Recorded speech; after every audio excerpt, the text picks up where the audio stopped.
Gagamit tayo ng isang microphone input dito sa ating mixer. So shoutout sa isa nating viewers dahil hindi niya daw napagana yung kanyang microphone sa kanyang mixer na gusto niya padaanin sa kanyang mixer. So itong ating microphone input mga idol sa channel 1 natin ginamit. Ayan. So dinirect ko na sa ating microphone Ayan. So ang pinaka-importante dito mga idol yung gain So dapat nakataas ito. Kung saan yung ating mic input dapat nakataas itong ating gain para yung signal ng ating microphone makakapasok sa ating mixer. So ang gain tapos yung feeder dito dapat naka-volume din. Tapos dito mga idol sa ating main volume dapat naka-volume din yan. Para pag naggamit na tayo ng ating microphone, so may papasok ng signal. Check. Hello. Hello sound. Check. Check. Hello. So yun mga idol may pumasok na signal sa ating mixer. So napapansin nyo mga idol, mahina yung ating mic effects So dahil ito lang ang kaya ng budget natin, kaya ito ang nabili kong mixer. So dun sa una nating video, gumagamit ako ng B8 para mapaganda lang ang mic effects nito. So itong ating microphone mga idol na dynamic mic, ini-input ko lang ito sa ating microphone input ng ating B8. So, single lang ang ginagamit ko ditong 3.5 to 6.35. So, ito yung mga connector na ginagamit ko mga idol. Yan? 3.5 to female na 6.35.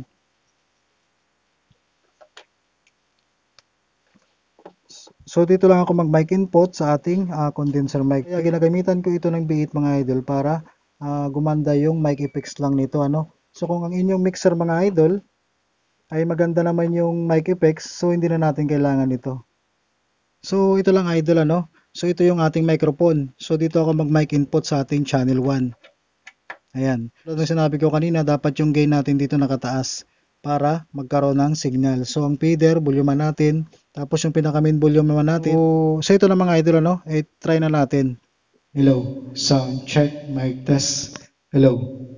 So ayan mga idol may pumasok na signal. So kung halimbawa, gagamit naman tayo dito sa ating channel 2. So dito tayo mag-mic input sa ating channel 2. So ang gain ng ating channel 2 mga idol, dapat nakataas po 'yan. So para pumasok yung signal ulit. So ang feeder naman ng channel 2 natin, magbo-volume din tayo dito para magkaroon ulit ng signal. Hello, sound check, mic test. Check, mic test.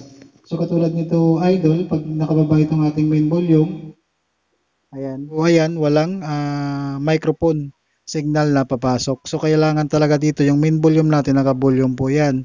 Tapos kung saan yung ating mic input, dapat naka-volume po yan para magkaroon ng signal. So katulad lang din yan dito sa ating 6 and 7, kung maggamit tayo ng music. So dahil nasa 6 and 7, ito, i-volume din natin to. Tapos yung pinaka-gain naman ito, dapat nakaangat po yan. Para may signal din na papasok sa ating music. So ganoon lang mga idol Kahit basta kung saan tayo dito naka-input na gumagamit tayo malang audio para sa ating source o microphone man, dapat yung gain, tapos yung feeder, kung saan naka-mic input o naka-line input tayo, dapat naka-volume po yan. Tapos itong pinaka-main volume, dapat naka-volume din yan. So, ganun lang mga idol, Doon naman sa mga nagtatanong sa akin kung ano daw ang gagamitin na connector pag dalawang amplifier ang ginagamit, So, mixer katulad dito, 7 channel, mayroon namang mga 4 channel. So, ang mga output niyan mga idol, ito lang yan, pareho lang din yan. So, ito yung ibig sabihin mga idol, ayan. Ayan, kung nakikita nyo yan, yung letter L na yan, left channel. Yung R na yan ay right channel. So, dyan lang tayo mag-output ng ating 6.35 to dual RCA. Katulad nito mga idol, ito. So, mag-output tayo dito sa left channel. Ayan. So, ang dulo nito na dual RCA sa isa nating amplifier.